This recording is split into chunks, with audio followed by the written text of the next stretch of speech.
Hola hermanos y hermanas, una tremenda bienvenida a todos una vez más a su canal. Un remanente volverá.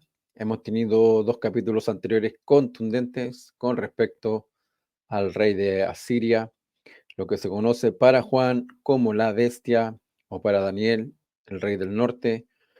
Todos califican como el anticristo.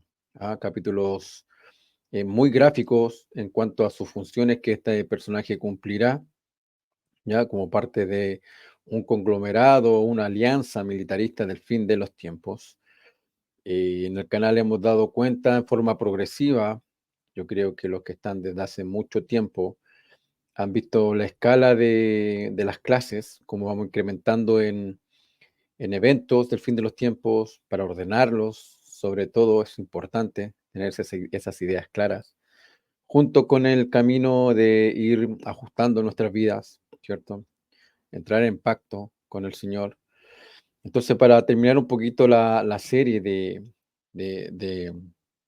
los atributos o las tácticas de este personaje, ya que quizás para algunos que vienen al canal por primera vez, les confunde el título o la miniatura cuando dice el perfil del rey de Asiria. Cuando hablamos de ese personaje bajo ese término, es porque Isaías lo describió de esa manera cuando él tuvo su visión del fin de los tiempos. Y lo más parecido que encontró a la figura que representa a este caos del fin de los tiempos es una de su propio tiempo, que él denominaba como el rey de Asiria. ¿Ok? La presentación de hoy tiene que ver con poder contextualizar, tener una idea más o menos de cuándo vendrá la invasión a Siria. ¿Ok? Recordemos, lo acabo de decir, es un nombre en clave para una figura o para una alianza militarista del fin de los tiempos. Vamos. Las escrituras nos dicen con bastante claridad en qué época del año invadirán los asirios o este imperio o alianza militarista. Soy majadero un poco en la idea, pero para que se asiente bien en la mente y lo que estamos estudiando, hoy llevamos durante todo este año viendo acerca de Isaías y las señales del fin de los tiempos. Ok, repito, las escrituras nos dicen con bastante claridad en qué época del año invadirán los asirios, por lo cual dice en Isaías 16, 9 al 10. Dice, por lo cual lloraré como llora Jazer, por las viñas de Sibna. Te regaré con mis lágrimas, oh Esbón, y el Alé, cuando sus gritos de alegría por su fruto y su cosecha de verano estén calmados. La celebración alegre se desaparecerá de sus huertos. No habrá gritos de placer en sus viñedos. Los pisadores no pisarán vino en los lagares. El grito de vendimia he hecho cesar. La interpretación de estos capítulos, de estos versículos, son los siguientes. Un cambio de circunstancias entre Sión y la Gran Babilonia marca el día del juicio de Jehová. Aunque el fruto y la siega del verano denotan el tiempo más gozoso del año, ese gozo se convierte en tristeza cuando Moab, que es un nombre en clave para algún tipo de región o nación del fin de los tiempos, que antes disfrutaba de prosperidad, ahora yace en ruinas. Por otra parte, los elegidos de Jehová, que sufrieron tristeza antes del día del juicio de Jehová, persecución, tribulación, lo hemos visto, ahora experimentan gozo. Jehová está consolando a Sión, trayendo solaz a todas sus ruinas. Está haciendo de su desierto como Edén, de su yermo como el jardín de Jehová. Allí se produce regocijo gozoso, acción de gracias con la voz de paz de cántico. Entonces, si tuviéramos que definir una época donde las escrituras eh, marcan al menos un lapso de tiempo, recuerdo que el día exacto no se sabe, pero tenemos todas estas señales que hemos visto antes de que estas cosas ocurran. Tiene que ver más acerca del verano, cuando la cosecha ya está por venir. Isaías 18, versículos 5 y 6 dice, porque antes de la cosecha, cuando pase el tiempo de la floración y los brotes listos se desarrollen y den frutos jóvenes, cortarán las ramas que den frutos con cuchillos y quitarán las nuevas ramas de tajo. Todo se dejará a las aves de presa de las montañas y a las bestias de la tierra. Las aves de presa se alimentarán de ellas todo el verano y las bestias de la tierra todo el invierno. Interpretación de estos versículos. Antes de la cosecha de frutas, que indica la época del año, el enemigo invade la tierra y saquea los huertos, dejando poco que sustente la vida. Si bien la desolación de la tierra por parte de extranjeros y su invasión por la vida silvestre representan maldiciones del pacto, ¿recuerda la teología del pacto? Cumplimos, el Señor nos bendice, no lo hacemos, retenemos las bendiciones y por tanto recibimos las maldiciones.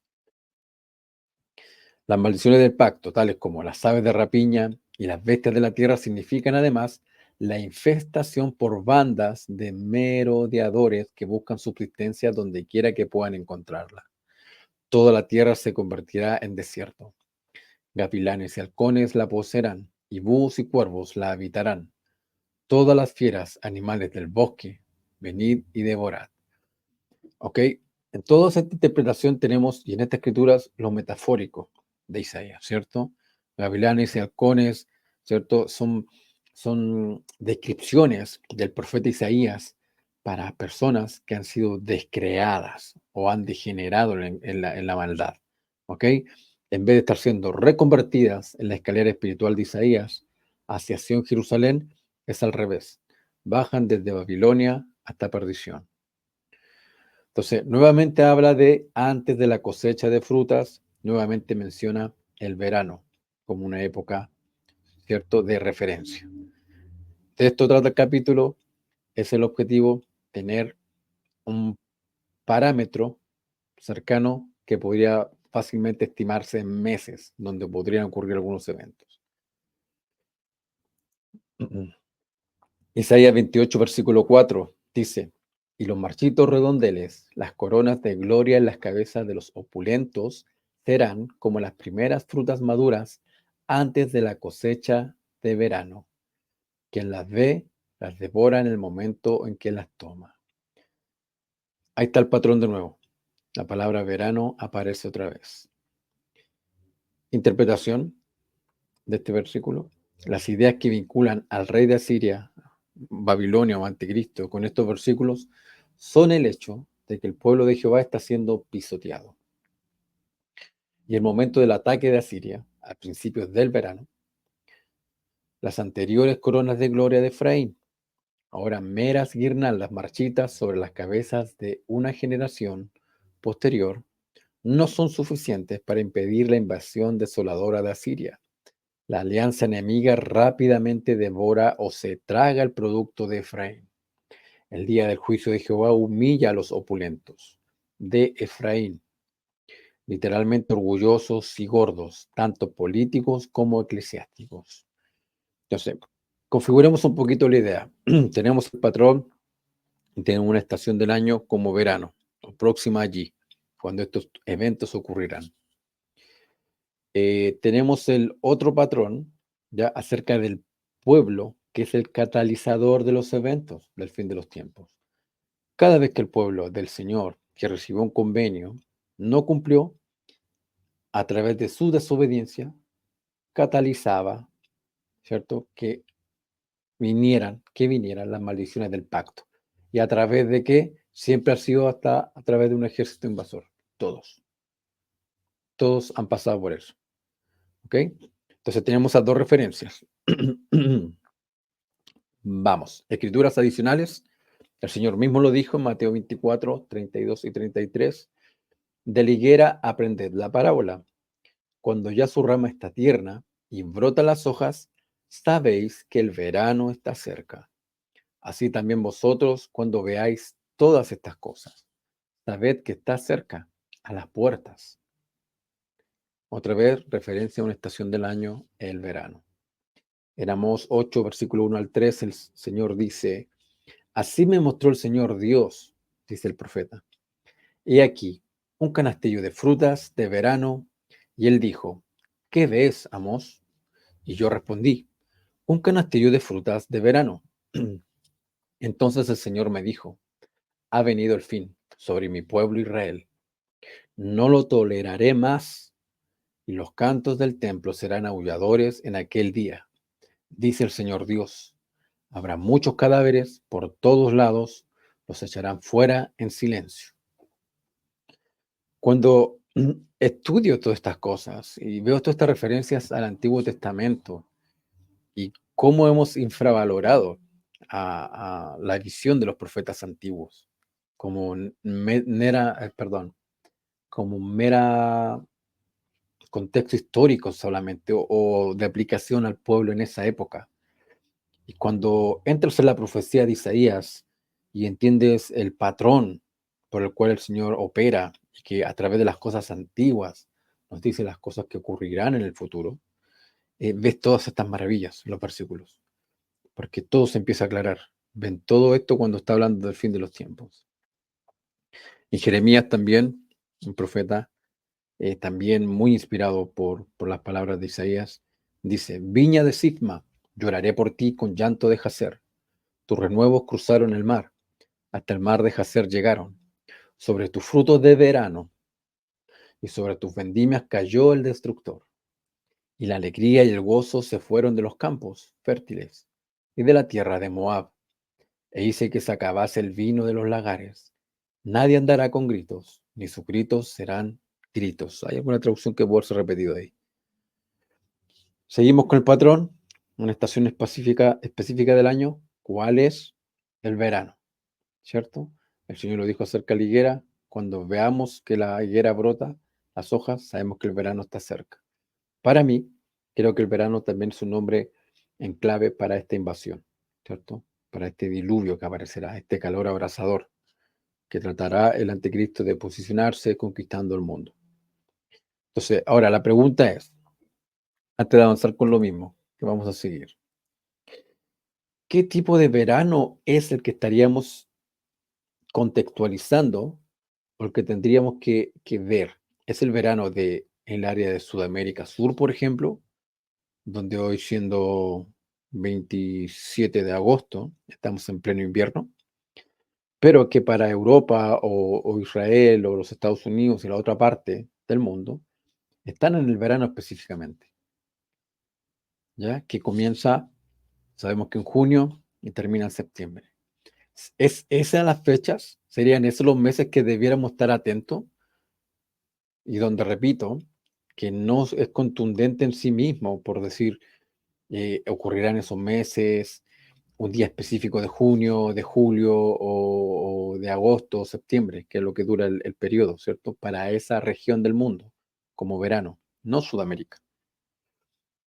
¿Ok? Porque el Señor dice que no sabemos el día ni la hora, pero ha hablado claramente, o entendemos que cuando ocurrieron guerras o invasiones fue siempre en esa época. Y como el Señor enseña por patrón, y eso es lo que no creemos, eso es lo que nos cuesta creer. Por eso que hay que convertirse a lo que se llama la tipología bíblica, para tener ese testimonio fuerte de que las cosas se repetirán. ¿Ok? Entonces, contextualicemos o dejemos como un parámetro que lo más probable que sea que es en los meses del verano del otro lado del mundo, no de Sudamérica, ¿ok? Donde hoy están en verano, donde todos hoy en día están en verano. Creo que Europa también, toda la zona de Europa. Sigamos un poquito. Isaías 17:11 dice, aunque las hagan crecer muy bien el día que las planten, causando que florezcan en la misma mañana en que las siembren, aún así su cosecha desaparecerá en un día de enfermedades y dolor incurable.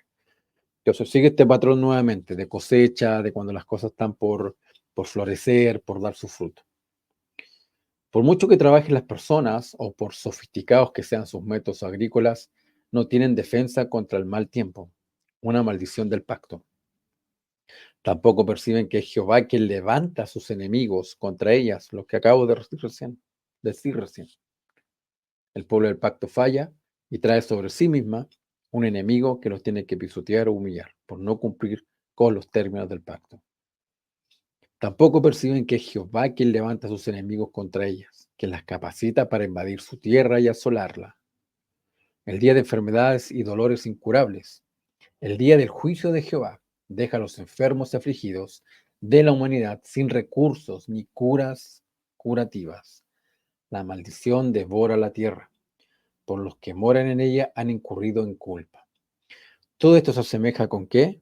Con la tercera parte de la fase, 4 fases ante la segunda venida, la abominación desoladora. Entonces, los que han seguido el canal de mucho tiempo están ahí fielmente, pueden ver todas las conexiones y la trazabilidad que tiene la profecía. Es totalmente coherente espiritualmente hablando en cuanto a los hechos y la forma como el Señor actúa. Entonces, se hace referencia con frecuencia a que la invasión a Siria tuvo lugar durante la época de la cosecha temprana de frutos, es decir, al comienzo del verano. La época más alegre del año en Israel, las uvas y los higos se recogen con frecuencia a partir de julio. Teniendo en cuenta la declaración de Isaías de que las uvas todavía están agrias y madurando en la flor, podemos suponer que la invasión extranjera se produjo justo antes de que llegara normalmente la cosecha. El momento es significativo porque coincide con la cosecha temprana de los elegidos de Dios, en la que algunos de los hijos de Dios son lo suficientemente justos como para comprar su liberación. El resto es aniquilado o llevado a la esclavitud a manos de los asirios. Con las 10 tribus, un resto fue aniquilado, el resto fue llevado por el rey de Asiria cautivo. Con la tribu de Judá, ¿cierto? Lo mismo. Fueron aniquilados y el resto fue llevado cautivo a Babilonia. En ambos casos, sin duda que el Señor tiene que rescatar un remanente, porque ese también es un patrón. Siempre el Señor provisiona un grupo justo de sus hijos que han vivido los términos del pacto para poder ser rescatados en esa instancia, o por un breve tiempo pagan el precio de la tribulación y soportan como humildes discípulos de Cristo. ¿Se entiende? Vamos. Algunas escrituras más, ya no es una presentación muy grande para hoy, pero es para finiquitar el circuito del rey de Asiria y del anticristo. Dice lo siguiente: pero de aquel día y hora nadie sabe. Eso lo tenemos claro todos. Yo no me estoy aventurando con una fecha específica, el día y la hora, pero podemos tener este marco de referenciación, ¿ok? Que es el verano, y podemos acortarlo un poquito más a la época temprana de la cosecha, que se hace en verano. Y tomamos en cuenta el verano del otro lado del mundo, de Europa y de Oriente que actualmente tienen. ¿Ok? Repito, pero de aquel día y hora nadie sabe, ni aun los ángeles de Dios en el cielo, sino solo mi Padre. Mas cuando fue en los días de Noé, así también será en la venida del Hijo del Hombre, porque será con ellos como los días que fueron antes del diluvio. Porque hasta el día en que Noé entró en el arca, estaban comiendo y bebiendo, casándose y dando en casamiento. Y no supieron hasta que vino el diluvio y se los llevó a todos. Así será también la venida del Hijo del Hombre.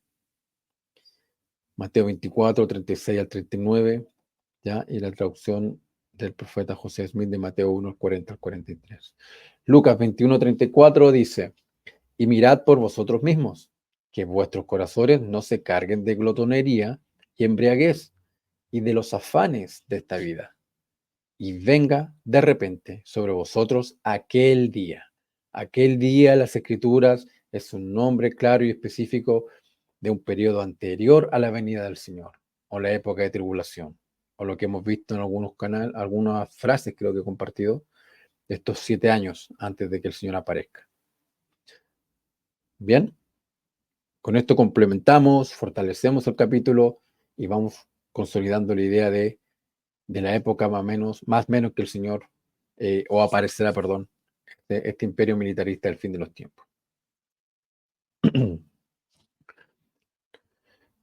Isaías 22, del 2 al 13. En un día así, mi Señor, Jehová de los ejércitos, llamará por llantos y lamentaciones, por austeridad y por vestirse en ropas ásperas. En cambio, hay regocijo y alegría, matando vacas y degollando ovejas, comiendo carne, bebiendo vino, diciendo, comamos y bebamos, porque mañana moriremos. Interpretación para estos versículos: en vista de que la vida de tantas personas, hombres, mujeres y niños, está en peligro, la respuesta apropiada ante una tragedia nacional de esa magnitud sería lamentarse y mostrar remordimiento mediante el ayuno y el uso de silicio. O sea, ir al Señor, buscar su presencia para ser rescatados. En cambio, al dedicarse descaradamente a los placeres hedonistas, el pueblo apóstata de Jehová repudia toda decencia y su obligación pactada de defenderse. En lugar de pedirle ayuda a Jehová y prepararse para enfrentarse al enemigo, celebran fiestas. Su crimen, que equivale a un asesinato, merece la pena de muerte, impuesta por Jehová de los ejércitos, el Dios de Israel, en su función ejecutiva. Tenemos este parámetro, ¿dónde? ¿Recuerdan el libro de Mormón? Capitán Moroni, luchando, los realistas que estaban haciendo, seguían su vida normal, ¿cierto? Ante tamaña guerra e invasión que estaban viviendo. Hay patrones por doquier, mientras estaban en celebración o eran sorprendidos cuando llegaba la invasión. Para finalizar, los últimos comentarios de este capítulo, el otro detalle interesante que encontramos que se repite con frecuencia es el de comer y beber, lo que sugiere un tiempo de banquete o celebración. Algunos reciben una severa reprimenda en Isaías, en el capítulo 22, por estar de fiesta, cuando deberían estar de luto por la pérdida de su pueblo. El pueblo está disfrutando de la fiesta, en el mismo momento en que los asirios los atacan, lo que puede inferir que es un día festivo. A partir de esta invasión, los asirios, o la alianza militarista del fin de los tiempos, quebrantarán a los santos del Altísimo durante 3 años y medio. Y eso va a ser antes, inmediatamente antes de la reunión de Adán onde Amán. Esa reunión, escrituralmente y en contexto de tiempo, es posterior a esa época de tribulación. Y seguramente se celebrará cuando el siervo de Jehová saque un remanente justo hacia el desierto. En esa época previa, probablemente podríamos contextualizar cuando esa reunión de Adán onde Amán realmente se realice. Un poco antes de establecer Sión, de llegar al lugar donde empezar a construir la ciudad de Sión. Y luego esperar los otros 3 años y medio más, donde se tiene que ir y rescatar a las tribus de Israel, a la casa de Israel, a los descendientes de Leí, ya del nuevo imperio militarista que finalmente se posiciona. Ese es el punto que debemos entender. Ellos finalmente se posicionan en el mundo, lo controlan. Y una vez establecido Sión, se va a la última predicación a través de los 144.000 del Apocalipsis, a través de los reyes y reinas de los gentiles, que de dónde salen, de el pueblo que tiene el convenio, de ese grupo que se ha arrepentido y ha reconocido el proceso. Son todas esas dinámicas que se dan. Así que hermanos, hermanas, es un capítulo breve el que acabo de grabar. Básicamente lo voy a subir en unos minutos. Espero que lo disfruten y con esto terminaríamos. Así que nos vemos en un par de semanas. Con esto termino porque recuerden que grabo 2 semanas y una no. Así que cuídense a todos, dejen sus comentarios o preguntas o sugerencias que puedan tener. Adiós. Cuídense.